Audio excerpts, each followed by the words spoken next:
Will I ever get over this? Let's talk about the same emotional experiences or challenges that just keep circling back and keep on resurfacing. Just when you think you're over it, it keeps on coming back, maybe in a different mask or a different experience or a different person, but you find yourself just experiencing the same emotional struggles over and over again.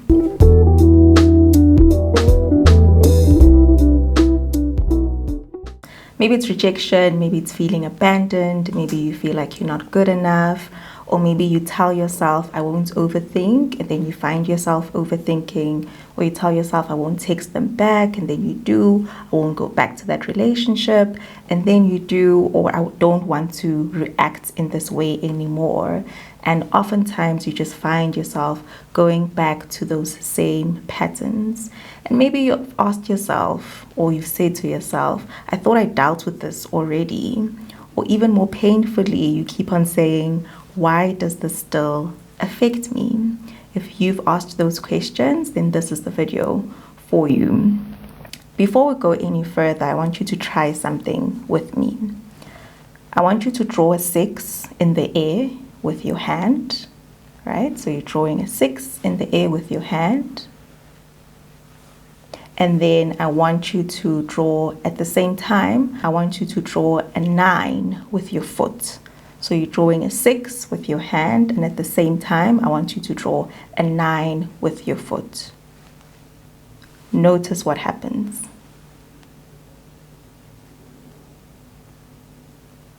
So you'll notice for some people, you start glitching and you stop doing it altogether, right? So you just glitch and you freeze and it doesn't happen.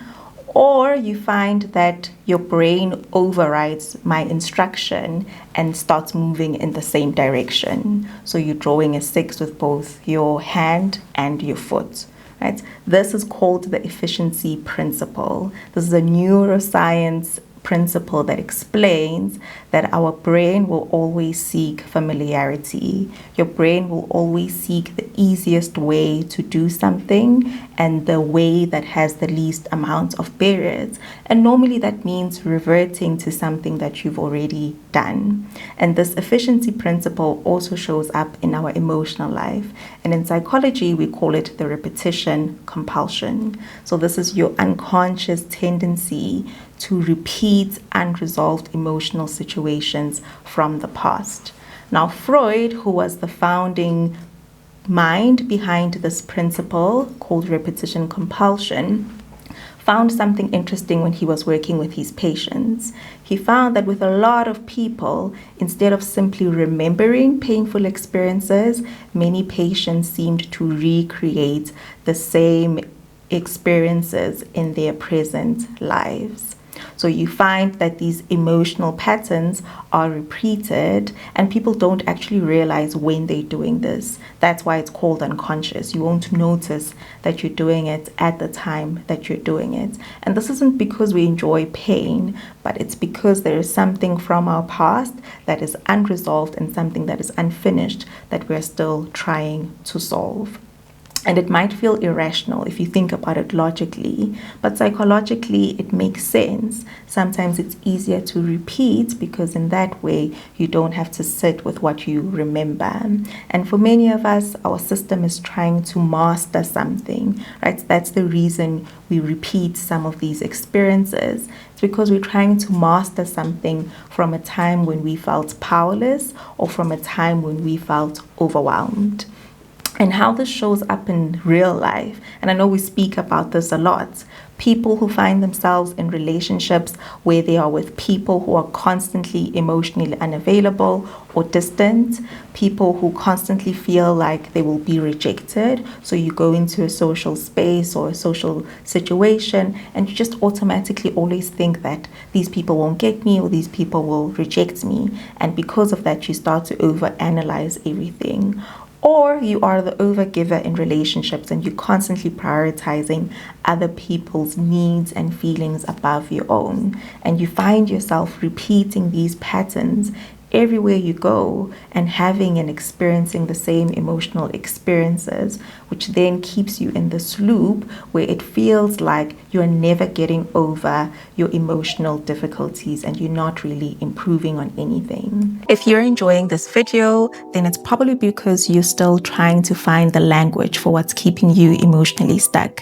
I've created a free quiz for you to understand and to identify what's keeping you emotionally stuck, what your emotional language and infrastructure looks like, and this will also give you access to resources that will help you get emotionally unstuck. If you would like further information, check out more information below. Let's continue with the video. And right here, I want you to pause. As I'm talking, I want you to take note of any memories that are coming to mind, anything that resonates with you where you think, actually, this is that one thing that I keep on repeating or that keeps on coming back in my life.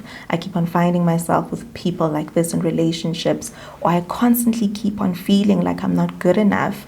No matter the title, no matter the accolades or the accomplishments, this feeling just keeps on resurfacing. I want you to take note of that, to just take note and to pause with where this video is landing and what it's provoking in you, because that's signaling to you what you need to start thinking about, to be curious about, not to judge, not to quickly try to fix, but to really be curious about what is happening here. Why do I constantly feel like I'm not good enough, regardless of how much I achieve? So the one thing I want you to take away from this video, or two things rather, time alone does not result in healing. It's not the passing of time that will miraculously result in you getting over particular things and particular challenges. And then secondly, awareness is the only way to interrupt patterns. You need to be able to look into yourself and introspect and ask yourself, why am I doing this? What is the reason behind this? What is happening here? Right? If you are able to take an objective look into your life, into your decisions, and into your patterns, to ask yourself why this is happening. And once you find that, right, awareness in itself is you doing something. A lot of people feel like, oh, but now I know, so what do I do? Awareness is doing in and of itself. So if you've ever wondered, will I ever get over this? I really want you to think about it bigger. It's not just about getting over things, right? Sometimes healing really involves understanding why certain emotional patterns exist in the first place and why they keep on returning.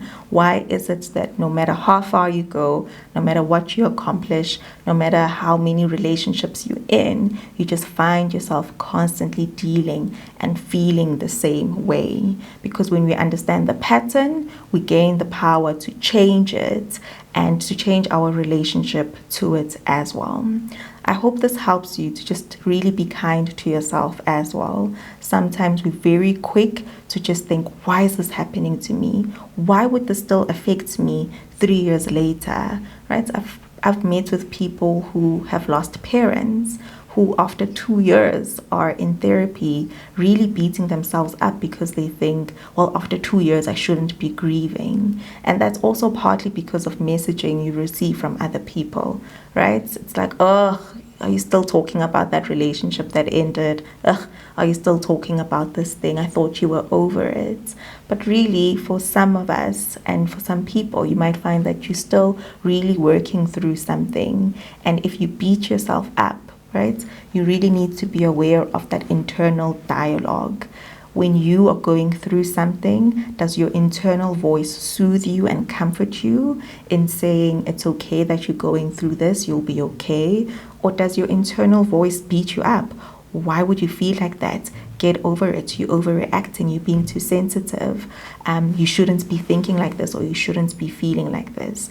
And I really want this video to be some spotlight as well into what your internal dialogue actually sounds like. And for some, you might realize that you've internalized someone else's voice. It might be the voice of a caregiver or someone important in your life who kept on telling you that you are overreaching, you're overreacting, or you shouldn't feel a particular way. And you internalize that, and that's how you talk to yourself. but I want you to always be certain of the facts and to always work towards the idea that your internal voice should help you feel better, not worse. And I hope that's what you take from this video. That brings us to the end.